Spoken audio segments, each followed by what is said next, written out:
أعوذ بالله من الشيطان الرجيم بسم الله الرحمن الرحيم الحمد لله رب العالمين والصلاة والسلام على سيدنا محمد صلى الله عليه وسلم ګران ورونو او خوندو د سناحل ته کې ډمی ته شراغلاس آیا کله مو په ژوند کې داسې احساس کړی چې ستونزې مو دومره زیاتې شوي دي چې هیڅ د خلاصون لار نه معلومیږي آیا کله مو فکر کړی چې رزق مو بند شوي کارونه مو تر نه ترسره کیږي او زړه مو له غمونو ډک سوي وي نن به تاسو ته د الله تعالی د یو داسې عظیم نومونو چې یا الله یا قادر په اړه معلومات وړاندې کړو داسې نوم چې معنا یې د هغه ذات چې پر هر څه باندې بشپړ قدرت لري نو نن په دې ویډیو کې په وروستي شبو کې دوی اسانه طریقې د دغه یا الله یا قادر وظیفې زه تاسو ته ذکر کوم یوه طریقه د ویلو د یا الله یا قادر د وظیفې چې د هغه ټایم د هغه وخت د هغه تعداد څومره دی د هغه برکت په کوم شکل انسان ته راځي هغه طریقه به زه ستاسو په مخ کې ذکر کوم دویمه طریقه د دې یا قادر نقش دی د ابجد په حساب چې د دې کم نقش دی څوک لیکایي کولی سي په کاغذ باندې هغه نقش ولیکي هغه نقش چې دی هغه د ځان سره کښیږي یا په بټوه کې کښیږي یا په ګوتمۍ باندې د هغه ولیکي هغه نقش بیا د ځان سره کښیږي دا هم د برکت د رزق د خلاصون د کاروبار د تجارت د برکت سبب ګرځېدلی سي دا نقش هم زه تاسو ته ښکاره کوم په دې ویډیو کې د ژر در ژره یو اسانه او زبردسته وظیفه به زه ستاسو په مخ کې ذکر کړم د یا قادر معنا دا د القادر د الله تعالی له مبارکو نومونو څخه دی القادر هغه ذات دی قادر هغه ذات دی چې د هر شي په پیدا کولو قدرت لري د هرې ستونزې حل کولو باندې قدرت لري ناممکن ممکن ګرځوي کمزوري قوي کوي غریب شتمن کوي ناروغه ته شفا ورکوي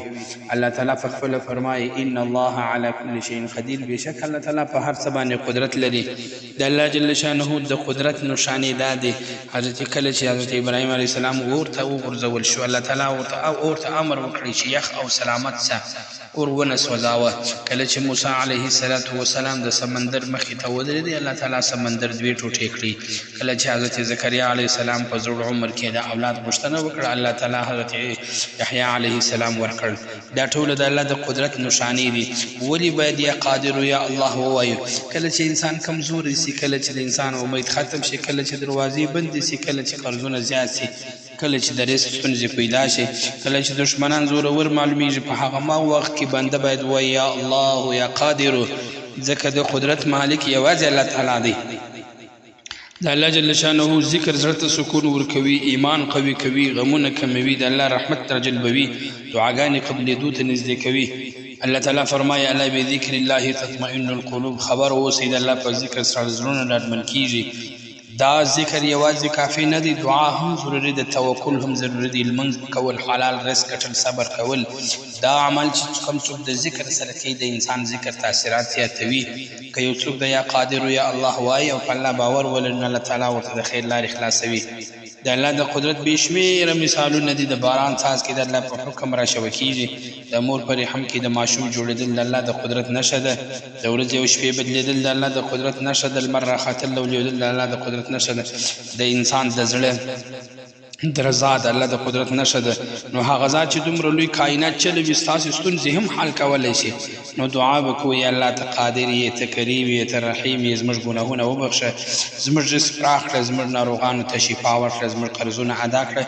زموږ مشکلات اسانه کړه یا الله زموږ زړونه په خپل ذکر روښانه کړه ملګرو ستاسو سره مې د وظیفې د دوې طریقې یادولو وعده کړې وه نو که غواړئ د یا قادرو یا الله ذکر وکړئ نو اودس تازه کړئ درود شریف 11 واره ووایاست بیا یا الله یا قادرو 100 واره ووایاست